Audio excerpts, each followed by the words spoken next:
Hi guys, this is editorial analysis for September the 27th, 2016. Let's go to the first editorial. It says that India has decided to ratify the Paris Treaty on October 2nd.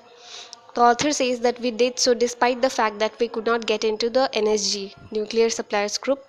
It shows our commitment to the cause of environment and ecology, and we have already aimed for 100 gigawatt of solar energy by 2022. Let's move on to the second editorial. It says that union government is seeking an online public opinion on simultaneous holding of Lok Sabha and Legislative Assembly elections. The author says what will be the pros of such a measure? Firstly, that it will save a lot of public money. A lot of public money is wasted on each and every election that is held. Secondly, it will help the government carry out developmental activities without any hindrance, because every time an election is announced, be it for the general election or for the state legislative assembly elections, the model code of conduct comes into force. When this is into force, then the government cannot announce any new initiatives. But the author feels that the cons or the disadvantages of such a measure, that is simultaneous election, are also many.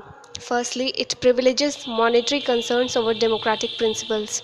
Secondly, MCC can be modified. Like, for example, let's say MCC can come into force when elections are notified and not when they are announced. Currently, also new initiatives can be announced in consultation with the election commission if the commission feels that it does not interfere with the election outcomes. Thirdly, our constitution envisages a federalism. That is one of the basic features of the constitution. It does not envisage a unitary state, and such a measure will push us into the direction of a unitary state. Fourthly, why will it push us into the direction of a unitary state? Because invariably the simultaneous holding of elections of state and union government will somehow psychologically affect the voters, and invariably they will end up voting for the same party at the center and also at the state. So this is against political diversity, because people may feel that their issues at state are different and their concerns for the union government might be different, so they should be given this political opportunity to vote for two different parties for center or the state. Fourthly, there are several technical problems for a measure like this. Let's say, first of all, that a state government falls before completing its 5 years. So, a new government will be elected in that state. So, that government will be there in power for the next coming 5 years. So, next time, while the rest of the country is undergoing election for the union and the other states, that one state will not be undergoing election.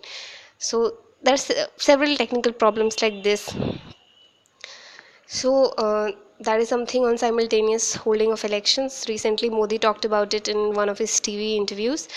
So that's about it. Let's go to the third editorial today. It says that MNCs, multinational corporations, they avoid paying taxes through a melange of creative accounting techniques and existing loopholes in different fiscal jurisdictions across the world. What are the countermeasures? How can we do away with such tax payment avoidance? Firstly, that recently the North and South have come together. Now, North and South here does not mean North India and South India. North means developed countries and South means developing countries. They have come together in a conscious attempt to tackle the reckless act of base erosion and profit shifting. Now listen to me very carefully. Base erosion and profit shifting, BEPS. It's a very important concept. It was there in preliminary in 2016. What does it mean? It means BEPS means tax avoidance through mismatches in tax rules to artificially shift profits to low or no tax locations. So that is BEPS. Secondly, what we can do? Some countries are revising and updating their double tax avoidance agreements. Thirdly, tax information exchange agreements are also being signed between countries for tax transparency. Fourthly, there is something called Google tax. That is another anti-avoidance tax. It is for those foreign e-commerce companies that do not have a physical establishment in India. These e-com companies could be providing any kind of digital services, but they do not have a physical presence in India. So such companies will be liable to this so-called Google tax. Again, another very unheard of concept. It could be there in next year's preliminary. What is Google tax? Let's go to the fourth editorial today. It's about corporate social responsibility. It was there in the newspaper yesterday, and I said that I'll cover it today. It says that the CSR is applicable on companies with a net worth of rupees 500 crore or more, or with an annual turnover of rupees 1000 crore or more, or a net profit of rupees 5 crore or more. CSR activities under this CSR Act, 2% of net profits are to be spent on CSR activities by these companies. So it could be on anything, on health, environment, education, anything that helps in the welfare of India. So this editorial says that CSR is not eligible for tax deduction, but if it is contributed to the Prime Minister Relief Fund, then 100% tax deduction is allowed under Section 80G of Income Tax Act 1961. Many companies are still not spending their money on CSR activities, and they're giving trivial, lame reasons like, firstly, now this first reason that they're giving, I'm quoting the author of this editorial here. I did not understand what he meant by this point. It says that one of the trivial reasons that companies are giving is current year was the year of implementation of CSR mandate. I did not understand what it meant.